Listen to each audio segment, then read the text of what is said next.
자, 오늘은 어버이날입니다. 5월이 되면 어린이날과 어버이날이 3일 간격으로 되어 있죠. 그래서 이게 지금 어린이날이 되면 부모가 자녀에게 무언가를 해줘야 되고, 또 3일 후에 8일이 되면 오늘인데 또 자녀가 또 부모에게 무언가를 해줘야 되는 그런 부담감을 갖게 되는 그런 날이 찾아옵니다. 그 생각해보면 참 씁쓸하죠. 부모와 자식 간에 왜 특정한 날을 만들어서 뭔가를 해줘야 될까? 아니 평상시에 하잖아요. 평상시에.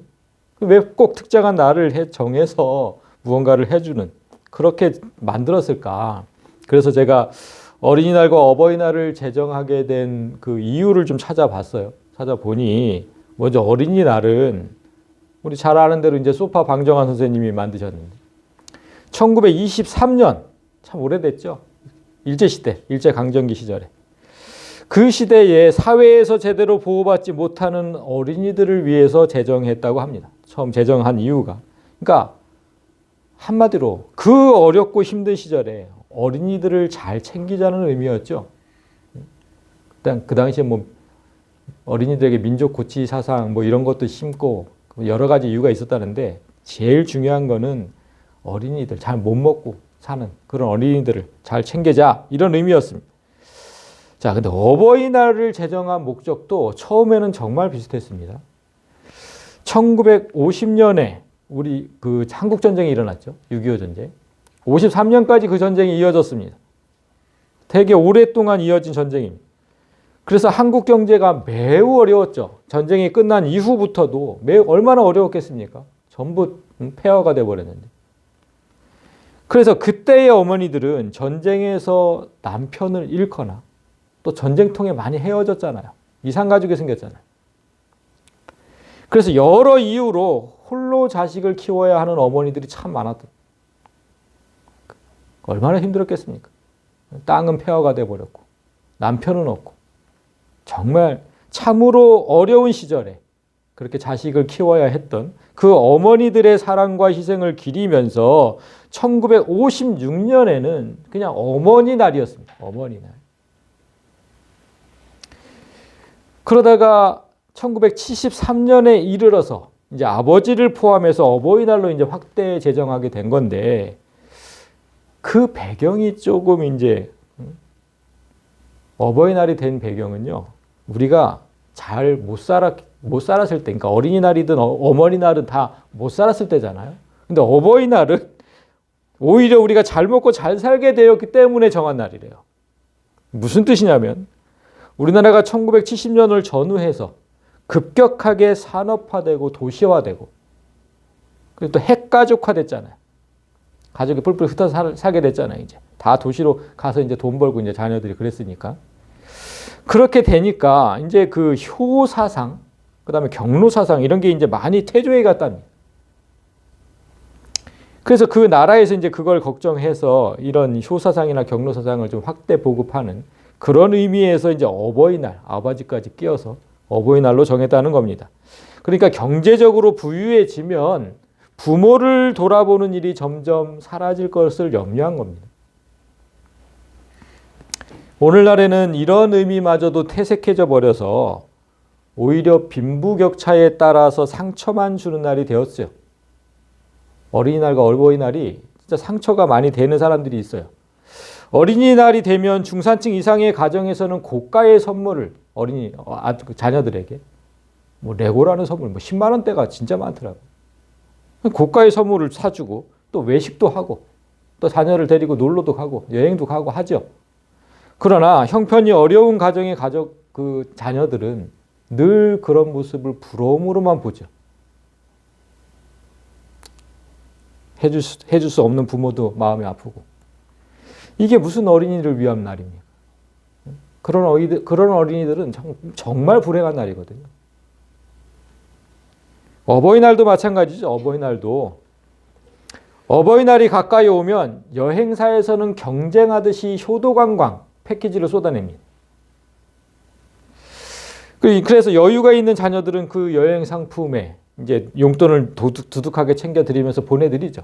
그리고 뭐 엊그제 뉴스를 보니까 요즘 부모님들이 가장 원하는 선물이 뭔지 아십니까? 안마의자랍니다. 안마의자. 뉴스에 나오더라고요. 뉴스에. 그래서 가격대를 보니까 300만 원 안팎이에요. 저 같은 아들들은 정말 마음만 굴뚝같이 해드릴 수 없는 거죠.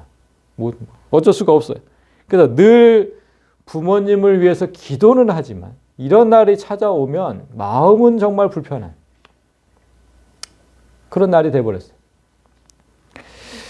상대적으로 소외되고 박탈감을 느끼게 되는 사람이 훨씬 많은데 이런 날을 굳이 유지해야 하는 이유는 이렇게라도 하지 않으면 어른을 공경하고 어린이를 돌아보는 일이 힘들어졌다는 그 슬픈 일, 그 사실 때문입니다. 정말 당연하게 해야 하는 그런 가족을 사랑하는 일이 특별한 일이 되어버린 건 이 세상이 점점 악해져 간다는 증거입니다. 그런데 우리 기독교는 한술 더 떠서 이런 날을 주일에 편입시켜버렸죠. 주일에. 어린이 주일, 어버이 주일.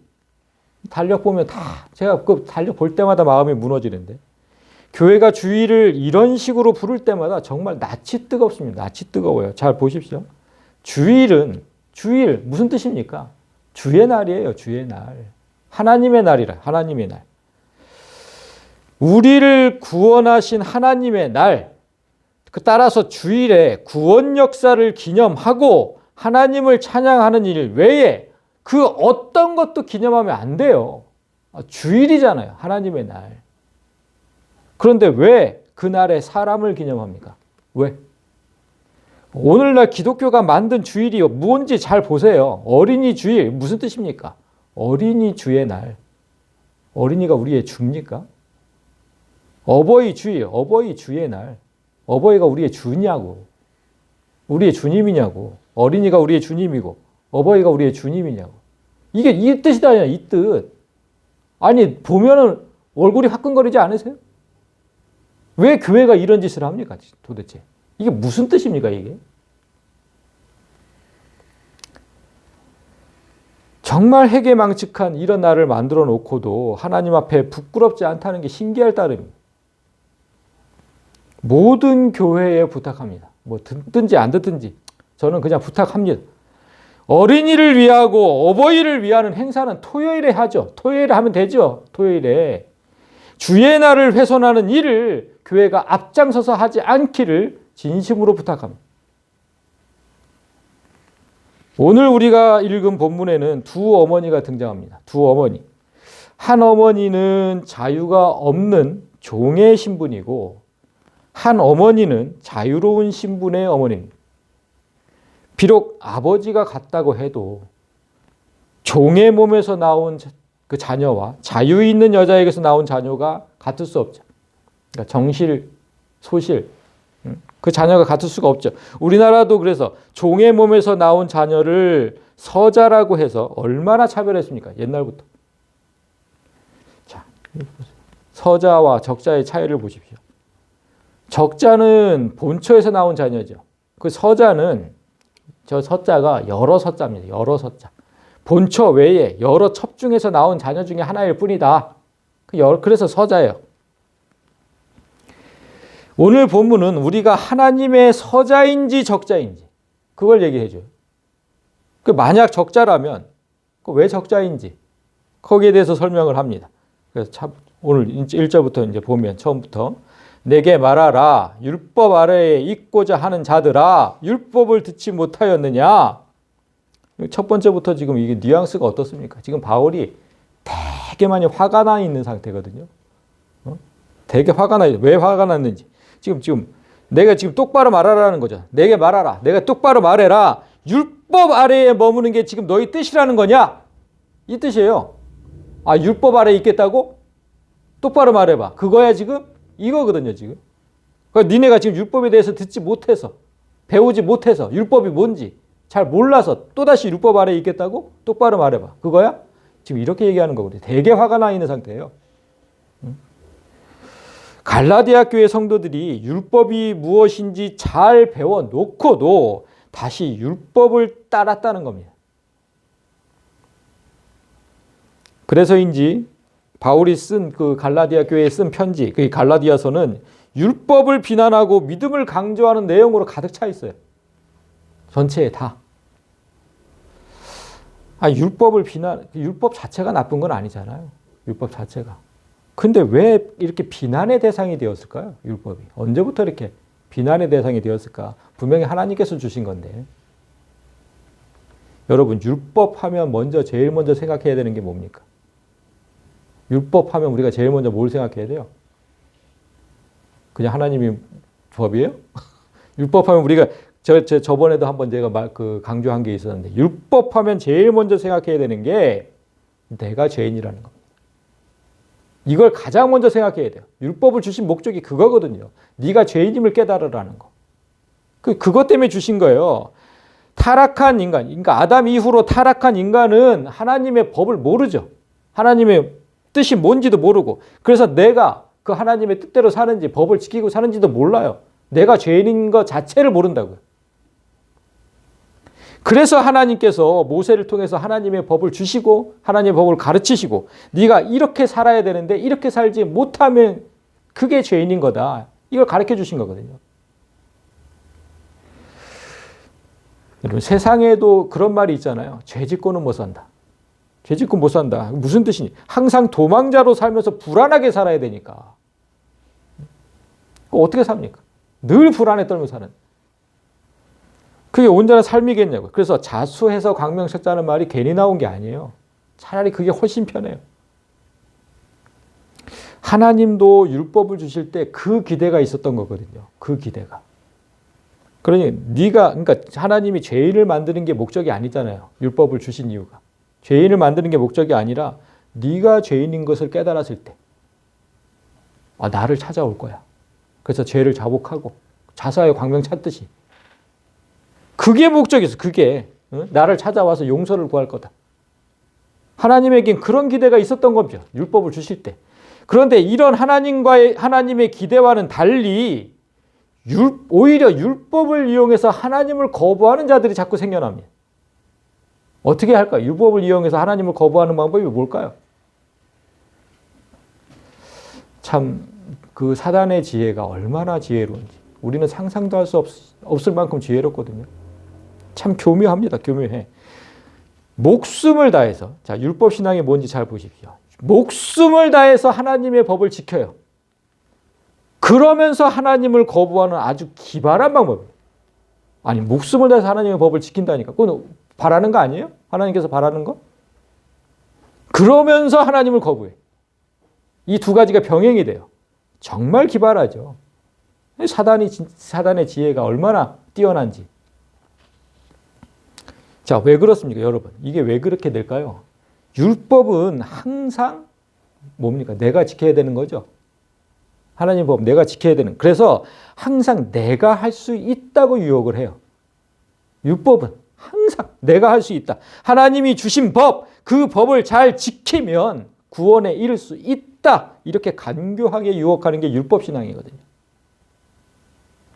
그 옛날 사탄이 그 아담에게 뭐라 그랬습니까? 너 스스로 하나님이 될 수 있다 그랬잖아요. 이거 먹으면 너 스스로 하나님이 될 수 있어. 그렇게 유혹했잖아요. 똑같아요. 오늘날도. 하나님 없이 너 스스로 구원에 이를 수 있다. 유혹하는 게 똑같이 유혹하는 거예요. 방법이 똑같아요. 네 스스로 할 수 있다고. 하나님 없어도 돼. 네 스스로 할 수 있어. 네가 하나님이 된다는 거죠. 똑같은 거예요. 그 신앙이 바로 이 율법 신앙인 거예요. 이거를 얼마나 교묘하게 얘기하는지 몰라요. 바울이 그래서 화를 내는 거거든요. 지금 자신이 세운 교회마다 이 율법 신앙을 경계하라고 얼마나 강조했는지 몰라요. 성경을 보면 전체에 다 있어요. 각 교회마다 보내는 편지마다. 이 거짓 선지자를 조심해라. 이들이 가르치는 이거 조심해라. 이거 전체에 다 있다고. 교회마다. 기껏 그렇게 가르쳐 놨는데 다시 율법으로 돌아갈 거예요. 다시. 그 거짓 선지자들한테 홀딱 속아가지고. 그 얼마나 화가 났겠습니까?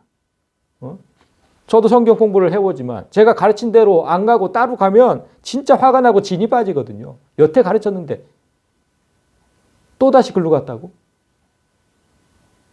바울이 너무너무 화가 나 있는 거예요. 얼마나 화가 났든지 3장부터 이 얘기가 시작되거든요. 3장 1절을 보면 어리석도다 갈라디아 사람들아 예수 그리스도께서 십자가에 못 박히신 것이 너희 눈앞에 밝히 보이거늘 누가 너희를 꾀더냐? 누가 도대체? 우리는 절대로 할 수 없어요. 그래서 예수님께서 십자가에 못 박혀 죽으신 거거든요. 우리 스스로는 절대의 구원을 이룰 수가 없어서 그래서 돌아가신 건데 사람이 스스로 구원에 이를 수 있다고 자꾸 주장하면 예수님은 대체 뭐하러 그 많은 순환을 당하신 겁니까? 왜 죽으신 거예요, 예수님은? 사단이 항상 얘기하잖아요. 사단이 끝까지 이거를 위해서 노력한다고. 예수님 부인하는 거. 율법을 지켜 스스로 구원에 이를 수 있다고 말하는 무리는 명백하게 십자가를 부인하는 사탄의 무리인 겁니다. 오늘날에도 이 사탄의 무리가 교회 안에 얼마나 많은지 몰라요. 아주 교묘하게 말하거든요. 이 단상에 서가지고 아주 교묘하게. 여러분이 들으면 저게 잘못된 것인지 알 수가 없어요. 아주 교묘하고 근데 정말 설득력 있게 말하기 때문에 그냥 아멘하게 됩니다. 아멘하게 돼. 나중에 제가 그런 목사들 설교를 한번 보여드릴 기회도 있을 거지만 진짜 아멘하게 돼요. 사탄이 교회 안에 광명한 천사처럼 온다는 사실을 잊지 마세요. 하나님 말씀처럼 진짜 광명한 천사처럼. 그러니까 아멘 아멘 한다니까요. 그렇게 그냥 막 어수룩하지 않아요. 누가 들어도 거짓말처럼 느끼면 누가 아멘 합니까? 진짜 하나님 말씀처럼 한다고. 근데 그게 이거 율법신앙. 그래서 우리가 배워야 돼요. 배우고 속으면 안 되는 거예요. 정말 잊지 말아야 될 건 이 육체를 입고 있는 한 나는 절대로 할 수 없다는 거예요. 이 육체를 입고 있는 한. 나는 절대로 할 수 없어요. 내 안에 계신 님, 내 안에 계신 하나님, 그분의 도움이 없다면 나는 구원에 이를 만한 어떤 일도 할 수 없음을 절대로 잊지 마셔야 합니다. 자, 2절을 그래서 보시면 내가 너희에게 다만 이것을 알려 하노니 너희가 성령을 받은 것이 율법의 행위로냐 혹은 듣고 믿음으로냐. 자, 이 뉘앙스도 잘 보세요. 바울이 얼마나 답답했는지 지금 자, 내가 너희에게 다만 이것을 알려 하노니 이게 뭐냐면 나 하나만 묻자 이거예요. 나 하나만 묻자. 너희가 성령을 받은 게 율법의 행위냐 행위 때문에 받은 거냐 아니면 듣고 믿으면서 받은 거냐 이렇게 묻는 거예요. 갈라디아 교회 성도들은 바울이 전한 복음을 듣고 예수를 자신의 구주로 받아들이고 그 신앙을 믿음으로 고백을 했어요. 예수를 주님으로 받아들였다고. 그리고 믿음으로 그 복음을 믿음으로 그리고 고백을 했어요. 입으로. 그래서 우리가 잘 알듯이 예수를 주로 고백하는 그 고백은 성령이 없으면 절대로 할 수 없는 고백이거든요. 분명히 기록되어 있잖아요. 성령으로 아니하고는 누구든지 예수를 주시라 할 수 없다. 성령이 있으니까 그 고백이 나오는 거예요. 따라서 바울은 예수를 주로 고백해놓고 그렇게 기껏 해놓고 성령을 받게 된 원인이 뭔 때문인지를 모르는 거예요. 지금. 뭐 때문인지. 도대체 네가 뭔가를 해서 받은 거냐? 네가 뭔가를 열심히 해서? 성령을? 그거 아니라는 거잖아요. 너희가 이같이 어리석으냐? 성령으로 시작하였다가 이제는 육체로 마치겠느냐? 어찌 그렇게 어리석냐는 거야. 어찌 그렇게 어리석냐? 아무 공로 없이 믿음으로 받았잖아요. 성령을. 우리도. 우리가 뭘 했습니까? 성령을 도대체. 그냥 믿음으로 받았어요.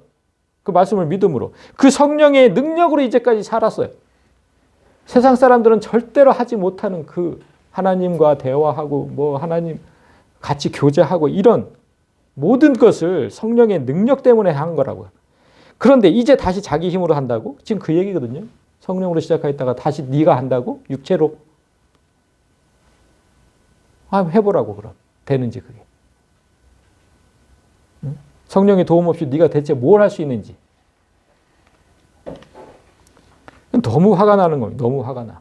자꾸만 하나님을 밀어내고 나 혼자서 해보겠다는 거예요. 내 안에 계신 하나님 의지하지 않고 나 혼자서 해보겠다고. 모든 일에 그렇다는 거예요. 모든 일에. 그래서 여러분 내 힘으로는 아무것도 할 수 없음을 깨닫고 정말 저 바닥까지 절망해보지 않은 사람은 반드시 율법신앙에 빠집니다. 그래서 그 절망에 빠진다는 게 그렇게 나쁜 것만은 아니에요. 얼마나 제가 많이 절망에 빠졌습니까? 아무것도 할 수 없어요. 저는 진짜. 그러니까 자꾸 절망에 빠지거든요. 하나님만 바라보고 사는데 하나님은 아무 말씀도 없는 것 같고 그러니까 자꾸만 절망에 빠지거든요. 그런데 내가 할 수 없음을 깨닫고 절망하는 건 반드시 필요한 겁니다. 그래야 자꾸만 하나님을 의지하게 되거든요. 반대로 난 할 수 있어. 자, 할 수 있어. 다시 한번 일어나서 해보자. 이렇게 굳게 믿고 난 할 수 있어. 난 할 수 있어. 이 세상이 강조하는 거 아닙니까? 난 할 수 있어. 이러면 이 길로 가는 겁니다. 그냥 율법신앙으로. 내가 할 수 있다는. 오늘 갈라디아 교회 성도들에게 보내는 이 편지를 잘 보시고 내가 하나님의 적자인지 서자인지를 깨달아야 돼요. 왜냐하면 만약에 내가 서자라면 하나님께 받을 게 없죠. 그러니까 자신이 무언가를 열심히 이루면서 살아야 돼요. 아무것도 내가 바랄 게 없으니까.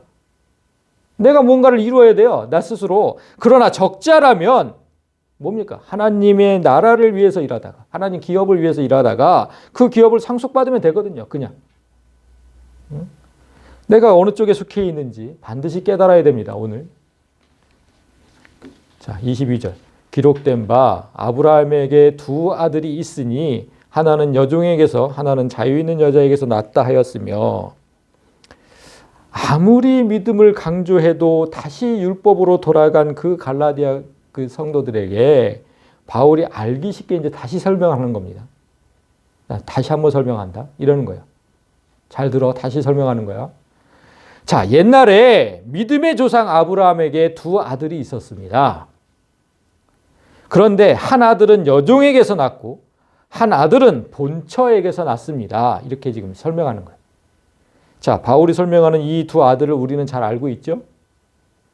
아브라함의 본처, 사레에서 이제 사라로 바뀌었는데, 어쨌든 그 사레가 임신하지 못하자 남편에게 자신의 여종을 통해서 아들을 낳으라고 권하죠, 사레가. 그런데 그 여종이 이제 누구인지 한번 보십시오. 그 여종. 아브라함의 아내 사레가 그 여종 애굽 사람 하갈을 데려다가 그 남편 아브라함에게 첩으로 준 때는 아브라함이 가나안 땅에 거주한 지 10년 후였더라. 자, 제가 빨간 걸로 해놓은 거예요. 그래서 왜 하필이면 애굽 사람이었을까? 첩으로 준 게. 왜 애굽 사람이었을까? 분명히 성경이 애굽 사람 하갈 이렇게 기록했으면 그 마음에 안 들다는 거예요. 마음에 안 든다. 그리고 파란 걸로 해놨잖아요. 아브라함이 가나안 땅에 거주한 지 10년 후였다. 성경이 이 사실을 왜 밝힐까요? 왜 밝히냐면요. 아브라함이 자기 땅 고향 갈대아 우르 땅을 떠날 때 자기 가족만 데리고 나왔잖아요. 자기 가족만 달랑 데리고 나왔는데 그 무리가 벌써 10년인데 10년 몇천 명이 됐어요. 몇천 명이. 그 무리가. 몇천 명이 됐는지 어떻게 합니까? 이전에 이 지금 16장인데 이전에 13장, 14장 이전에 이렇게 기록을 보면 사람이 너무너무 많아서 조카 롯하고 헤어지잖아요. 같이 이 땅에서 못 살겠다. 네가 이쪽 하면 나에게 일로 가고 뭐 이런 거 있잖아요. 그 롯하고 헤어져요. 그리고 그 롯이 그 소돔 땅에서 살면서 또 적들에게 붙잡혀 가잖아요. 그런 일이 있었죠. 그 적들에게 붙잡혀 갔을 때 아브라함이 쫓아가서 구해오는데 잘 훈련된 병사 318명을 데려갔다 그랬어요. 군사가 더 많았는데 잘 훈련된 정예병 318명만 데려갔다. 그러면 군사는 뭐 한 1000명 됐다고 치고 그러면 군사만 1000명이면 나머지 가족들은 몇천 명이 유추가 되잖아요. 유추가. 이런 사실로 미루어 볼 때 아브라함은 벌써 10년 만에 한 민족을 이루고 살았다고 해도 과언이 아니에요. 그 안에서 찾으면 되잖아요. 그 몇천 명 중에. 자기 민족 중에서. 그럼 왜 하필이면 애굽 여자냐. 이제 성경이 지금 이걸 마음에 안 들어 하는 거예요. 하나님은 아브라함에게 분명히 애굽 사람이 너를 어떻게 할 건지를 얘기를 했어요. 이게 지금 16장인데 자 15장에 보면 여호와께서 아브라함에게 이르시되 너 반드시 알아라. 이 얘기해서 반드시 알라. 네 자손이 이방에서 객이 되어 이방 어디입니까? 애굽이잖아요. 애굽에서 객이 되어 그들을 섬기겠고 그들은 400년 동안이나 네 자손을 괴롭힐 거야. 반드시 하려고. 반드시 하려고. 먼저 미리 얘기하셨어요. 근데 왜 하필 애굽 사람이냐고. 이렇게 얘기했는데 기뚱으로도 안 드는 거지. 자신의 대를 이을 아들을 어떻게 해? 그 나라에서, 그 나라 여자를 통해서. 말이 안 되는 거예요. 이 여종이 그래서 낳은 아들이 이스마엘이죠. 이스마엘인데 하나님은 결국 그래서 이스마엘을 향해서 이렇게 선언합니다. 그가 사람 중에 들나귀같이 되리니 그의 손이 모든 사람을 치겠고 모든 사람이 손이 또 그를 칠지며 그가 모든 형제와 대항해서 살리라. 애굽 사람에서 나가지고 결국은 이런 운명이 되잖아. 믿음의 조상 아브라함이잖아요. 그 믿음의 조상에서 나온 첫 번째 아들이 이 꼬라지가 뭡니까 이게. 첫 번째 아들인데. 어쨌든 서자라도. 그래서 오늘 바울도 이스마엘에 대해서 이렇게 얘기하는 거예요. 여종에게서는 육체를 따라 낳고 자유 있는 여자에게서는 약속으로 말미암았느니라. 자, 여종 하갈에게서 낳은 이스마엘은 육체를 따라 낳은 것이다. 무슨 뜻일까요? 육체를 따라 낳았다? 그럼 뭐 우리는 육체를 따라 안 낳았어요? 이 무슨 뜻이냐면 좀 전에 보았던 3장 3절을 다시 보시면 이렇게 얘기했잖아요. 너희가 이같이 어리석으냐? 성령으로 시작하였다가 이제는 육체로 마치겠느냐? 여기서 마치겠느냐 할 때 마친다라고 번역된 단어는 에피텔레오, 성취하다, 실행하다 이 뜻이에요. 그러니까 성령으로 시작하였다가 이제는 육체로 네게 다시 성취하려고 이 뜻이거든요. 육체로 다시 내가 그러니까 성취하고 내가 실행하고 이런 거거든요. 이런 뜻. 하갈이 낳은 이스마엘이 딱 그렇다는 거야. 하갈이 낳은 이스마엘이. 그는 자신의 힘으로 살 수밖에 없잖아요. 아까도 말씀드렸잖아요. 서자니까 받을 게 없거든요. 자신의 힘으로 살 수밖에 없는 거예요. 작게는 그 육신의 아버지 아브라함에게 물려받을 기업도 없고 크게는 하나님께 물려받을 기업도 없어요. 하나님이 아까 그렇게 이렇게 얘기했는데 뭐 들나귀 같이 뭐 이렇게 하나님 나라를 물려받을 것도 없고 아브라함에게 물려받을 것도 없죠. 그러나 자유 있는 여자, 자 자유 있는 여자 사레에게서 나온 이삭은 다르죠. 그는 하나님의 약속된 자녀, 약속으로 말미암았다. 하나님의 약속 때문에 태어난 자녀. 그럼 어떤 약속인지 한번 볼까요? 하나님이 또 아브라함에게 이르시되 내 아내 사레는 이름을 사레라 하지 말고 사라라고 해라. 왜냐하면 내가 그에게 복을 주어서 그가 내게 아들을 낳아주게 하며, 자 내가 그에게 사라에게 복을 준다 그랬죠. 그리고 또다시 내가 그에게 복을 주어 그를 여러 민족의 어머니가 되게 하리니 민족의 여러 왕이 그에게서 나리라. 자, 두 번이나 말씀하셨어요. 사라는 하나님의 복을 약속받은 여인이에요. 이 약속에 따라서 그녀가 낳은 아들 이삭은 아브라함의 상속자인 동시에 하늘나라 상속자가 됩니다. 참, 두 번이나 약속하셨어요. 두 번이나. 그 이스마엘은 하나님의 뜻에 상관없이 태어났잖아요. 하나님 뜻과는 정말 어쩌면 하나님 뜻과 반대로 태어난 거죠. 그렇게 태어났지만 이삭은 이렇게 하나님의 약속에 따라 태어난 거예요. 그래서 바울은 이 사실을 가지고 이스마엘과 이삭을 딱 가지고 이제 율법과 믿음을 설명하는 거예요. 이것은 비유니 이 여자들은 두 언약이라 하나는 신의 산으로부터 종을 낳은 자니 곧 하갈이라. 자 여기서 이것은 비유니 이랬잖아요. 비유가요 여러분 우리말로는 둘 다 비유인데 헬라어로는 좀 달라요. 두 가지 비유가 있는데 예수님이 항상 이제 말씀을 비유로 많이 하셨잖아요. 그 예수님이 사용하셨던 그 비유는 어떤 사실을 쉽게 설명하기 위해서 그래서 어떤 예를 들어서 설명하는 그때 이제 비유를 쓰시잖아요. 자, 예를 들어서 이런 거 이렇게 비유로. 그때의 비유는 파라볼레라는 단어를 써요. 헬라어로 파라볼레. 근데 이곳에 쓰인 단어는 파라볼레가 아니라 알레고레오입니다. 알레고레오. 그러니까 우의적으로 말하다 이런 뜻인데 쉽게 말해서 이거 말고 다른 뜻이 있다는 거예요. 하갈과 사라를 딱 볼 때 야, 그 뒷면에는 다른 뜻이 있는 거야. 이런 뜻입니다. 지금 그거를 지금 이 비유니 이렇게 얘기한 거예요. 알레고레오. 그러니까 자, 그래서 그 다른 뜻이 있다. 무슨 뜻이 있다는 거예요? 두 언약이라는 거예요. 두 언약. 사레와 하갈은 두 언약이다. 먼저 하갈이 뜻하는 것은 시내산으로부터. 자, 시내산으로부터 종을 낳은 자. 이렇게 지금 하갈을 비유를 했죠. 시내산으로부터 종을 낳은 자다. 여러분, 시내산 하면 뭡니까?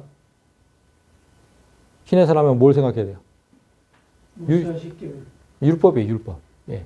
시내산 하면 그냥 율법. 그러면 무슨 뜻이에요? 율법의 매인자라는 거예요. 율법에. 지금 종이잖아요, 종. 매여 있다. 종은 항상 매여 있는 자니까. 율법에 매여 있는 종. 율법의 매인 자. 그래서 율법에 매여 있으니까 그에게는 자유가 없고 그래서 종이다. 이런 뜻이거든요. 그 율법이 주인이 되어서 법이 시키는 대로만 하고 살아야 되잖아요. 그러니까 하갈은 지금 그런 존재라는 거예요. 하갈이 진짜 여종이었듯이 율법도 종이다, 종. 그래서 이 하갈은, 자, 그래서 25절은 이 하갈은 아라비아에 있는 시내산으로서 지금 있는 예루살렘과 같은 곳이니 그가 그 자녀들과 더불어 종노릇하고 하갈은 아라비아 광야에 있는 시내산이다. 그리고 지금으로 치면 예루살렘과 같은 곳이다. 아니 아까 시내산 율법 뭐 이런 것까지는 이해가 되는데 왜 시내산이 그럼 예루살렘과 똑같을까요? 응? 시내산하고 예루살렘은 완전 거리도 동떨어져 있고 근데 지금으로 치면 예루살렘과 같은 곳이래. 이게 무슨 뜻이냐? 당시에 예수님이 오실 그 당시에만 해도 예루살렘에는 율법에 매여서 신음하는 자들로 가득 차 있었잖아요. 똑같다는 거예요. 시내산하고 예루살렘과 똑같다. 율법으로만 가득 찼다. 율법으로만. 더군다나 그때의 법은 하나님의 법을 가장한 인간의 법이었잖아요. 안식일법을 비롯해서 정결법, 제사법 모두 하나님이 처음 만드신 그 정신을 다 훼손하고 인간들이 다 그냥 그 법을 대체해버렸죠. 인간이 만든 법이. 그래서 마치 이스마엘처럼 하나님의 뜻에 따라 만들어진 게 아니에요. 그 법도. 하나님과는 전혀 상관없는 것들로 하나님을 예배하며 지냈던 거죠. 그래서 지금 바울이 똑같다는 거예요. 지금 예루살렘과 똑같다. 그 옛날 모세 시대의 그 시내산으로부터 지금 예루살렘까지 몇천 년이 지른 지금 그 똑같이 자유 없이 매여 사는 삶이 계속되고 있다. 계속. 그러나 예수 그리스도께서 오신 후로는 달라졌죠. 그건 달라져야 되는데. 그래서 지금 26절에 이렇게 얘기하는 거예요. 오직 위에 있는 예루살렘은 자유자니 곧 우리 어머니다.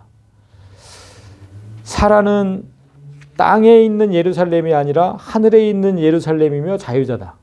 하갈은 땅에 있는 예루살렘. 사라는 하늘에 있는 예루살렘. 이렇게 된 거죠.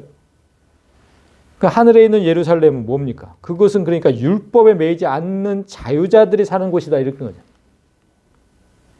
자유롭게 사는 자들이 갈 수 있는 곳, 그곳이 바로 하늘에 있는 예루살렘이다. 그런데 지금 마지막 표현이 그 예루살렘이 우리 어머니다 이렇게 했잖아요. 우리 어머니다. 그 어머니라고 하니까 그 어머니 하면 이제 우리가 그 자녀를 생산하는 그 어머니는 이제 그 의미잖아요. 그 의미. 그러니까 예루살렘에서 약속된 자녀가 생산된다는 뜻이거든요. 하늘에 있는 예루살렘에서 약속된 자녀가 계속 생산된다. 그래서 어머니라고 지금 표현을 한 거거든요. 그렇죠. 우리가 여기서 옛날 그 얘기 하잖아요. 우리가 그 예정 바꾸서 다 이 땅에 온 거라고. 그 하늘나라에서 다 그렇게 계속 생산돼서 이렇게 오는 거거든요. 그 표현을 지금 우리 어머니라고 한 거예요. 그런데 우리는 이제껏 우리를 낳으신 분이 하나님이라고 배웠고 그분을 아버지라고 부르고 어머니라고 부르지 않았잖아요. 이제까지. 그런데 성경에서 유일하게 이곳에서만 약속의 자녀를 낳는 존재를 어머니라고 부르고 있거든요. 그래서 이 표현 때문에 또다시 이단이 등장했어요. 혹시 아세요? 이 표현 때문에 어떤 이단이 등장했는지?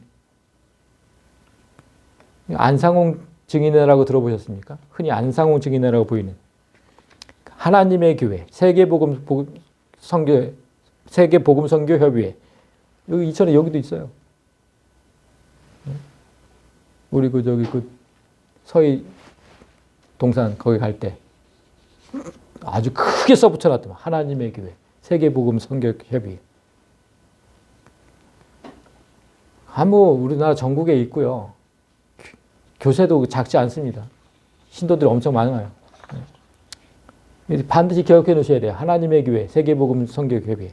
얘네가 지금 뭘 주장하냐면 하늘나라에는 아버지 하나님만 계신 게 아니라 어머니 하나님도 존재한다. 이렇게 우기는 거예요. 어머니 하나님도 존재한다. 그러니까 두 분 하나님. 아버지 하나님, 어머니 하나님. 두 분, 이걸 주장하거든요. 이것 때문에. 곧 우리 어머니다. 이것 때문에.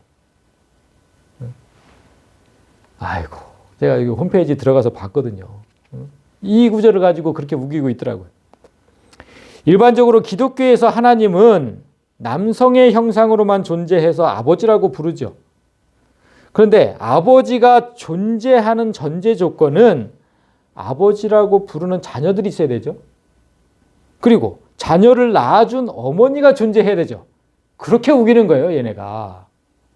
자녀가 있다 그러면 어머니가 있어야 될 거 아니냐? 누가 낳은 거냐, 그 자녀는.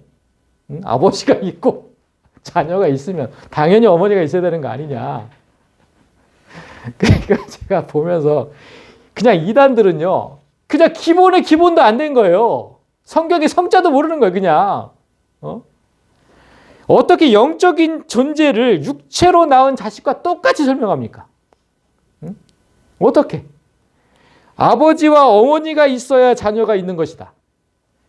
그건 이 땅에 살면서 육체적으로 생산되는 그런 사람, 우리 같은 육체적으로 생산된 사람들, 그 사람들을 얘기하는 거고, 하나님의 자녀가 어떻게 육체적으로 생산됩니까? 하나님의 자녀가. 하나님은 영이시라. 분명히 하나님은 영이시라. 육체가 없으세요. 그런데 무슨 육체적으로 생산하는 것과 똑같은 방법으로 설명을 하냐는 거예요. 이제 기본도 안 된 거 아닙니까? 그래서 지금 바울이 뭐라고 했습니까? 바울이 오직 위에 있는 예루살렘 이렇게 얘기했잖아요. 즉 하늘에 있는 영들을 얘기하는 거예요. 하늘에 있는 영들.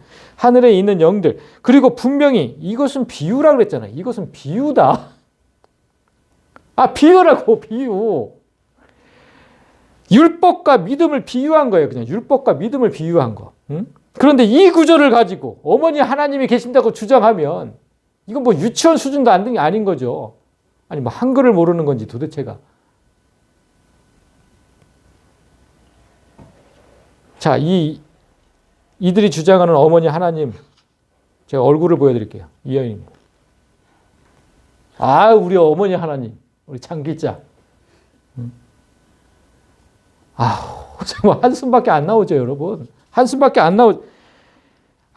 이 사람이 누구냐면 안상홍을 정말 추종하다가, 수제자라고 해도 과언이 아닐 정도로 그렇게 추종하다가 안상홍이 죽었어요. 그러니까 이제 자기가 교주가 되려고 이 억지로 지어낸 소설 같은 이야기예요. 이 갈라디아서 이 사장에 이 어머니가 있지 않냐?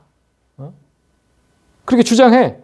그걸 또 그대로 믿고 따르는 사람들이 이렇게 전국에 몇만 명이나 되는 거예요. 몇만 명이나. 이거 어떻게 할까요? 아니 어떻게 하면 이렇게 믿어질까요? 한두 명도 아니고 몇만 명이. 참 답답합니다. 그래서 27절을 보세요. 기록된 바 잉태하지 못한 자여 즐거워하라. 산고를 모르는 자여 소리질러 외치라. 이는 홀로 사는 자의 자녀가 남편 있는 자의 자녀보다 많음이라 하였으니. 기록된 바 이렇게 되어 있으면 구약에 있다는 거죠. 구약에 이 말씀이 있다. 어디 있습니까? 이사야서 54장 1절을 인용한 겁니다. 바울이. 당시 이사야는 그 바벨론 포로로 끌려간 사람들을 이 말씀으로 위로를 했거든요. 지금은 니네가 이런 상태지만 나중엔 이렇게 될 거다. 그 위로를 한 거예요. 근데 바울은 지금 이 말씀을 사라와 하갈에게 적용한 거잖아요. 특별히 이제 사라한테 적용한 거죠. 사라한테. 아들을 낳지 못하는 사라의 그 처지를 지금 여기다가 잉태하지 못한 자, 파란 것만 보시면 잉태하지 못한 자에 비유했고 산고를 모르는 자에 비유했고 홀로 사는 자, 마치 홀로 사는 것, 임신하지 못하니까 홀로 사는 여인처럼 그렇게 비유를 한 겁니다. 하갈과 비교하여 볼 때는 진짜 그렇죠. 그러나 빨간 거 즐거워하고 소리질러 외쳐라. 네가 나중에는 자녀가 홀로 사는 자의 자녀가 남편 있는 자의 자녀보다 많을 것이다. 이렇게 지금 위로를 하잖아요. 하갈과는 비교할 수 없을 정도로 사라의 자녀가 많아질 것이다. 이렇게 얘기하는 거야. 제가 이 말씀을 묵상하다가 이번 한 주간 얼마나 이 말씀이 제게 위로가 됐는지. 아니, 저는 상상도 못 했는데, 그냥 무슨 여자들 얘기고, 임신하는 얘기고, 아들을 낳는 얘기고. 그런데, 아까도 얘기했듯이, 하나님의 자녀는 영적인 의미잖아요. 영적인 자녀. 하나님, 이 육체가 아니잖아요. 우리는 지금 한 영혼도 잉태하지 못하고 있잖아요. 지금 3년 차인데. 한 영혼도 잉태하지 못하고 있고, 잉태하지 못하고 있고, 그래서 산고를 모르죠. 정말 한 영혼을 하나님 앞에 다시 거듭나게 한다는 건 엄청난 고통이거든요. 우리가 그만큼 희생을 해야 되는 거예요. 그 사람 한 사람을 바로 세우기 위해서. 그 산고를 모르죠, 우리도. 그 홀로 사는 것 같아요. 늘 하나님 없이. 진짜 얼마나 많이 느꼈는지 몰라. 하나님 없이 홀로 사는 듯한 느낌을. 근데 딱 그렇게 얘기를 하더라고요. 이게 제가 이렇게 보고 있는데 성경을. 이 말씀을 통해서 제게 말씀하실지는 전혀 또 생각도 못 했는데 말씀하시더라고요, 저를. 약속하시는 거예요. 자, 너 지금 그렇지. 그런데 기뻐하고 즐거워해라. 기뻐하고 소리질러 외쳐라. 네가 나중에 남편 있는 자의 자녀보다 많을 것이다. 그럼 무슨 뜻입니까? 반드시 너희는 너를 통해 새롭게 태어날 영혼이 너를 통해서 새롭게 태어날 영혼이 하나님 뜻과 상관없이 태어난 영혼들보다 훨씬 더 많을 것이다. 이 뜻이잖아요. 이 약속을 믿습니다. 이 약속을. 그래서 28절을 보면 형제들아 너희는 이삭과 같이 약속의 자녀다. 다시 한번 강조하죠. 하나님은 분명하게 말씀하시는 거예요. 너희는 이삭과 같이 하나님의 약속에 따라 태어난 사람들이다. 그리고 이삭의 자녀가 그렇게 부흥했듯이 번성했듯이 너희도 반드시 너를 통해서 번성하고 부흥할 것이다. 그러나 단 하나를 기억하라는 거예요. 그게 29절인데요. 단 하나를 기억해라. 그렇게 되기 전까지 이 세상에서 당하는 고난이 반드시 있을 것이다. 그러나 그때에 육체를 따라 난 자가 성령을 따라 난 자를 박해한 것 같이 이제도 지금도 그럴 것이다. 지금도. 이거 하나를 기억하라는 거예요. 이거 하나를.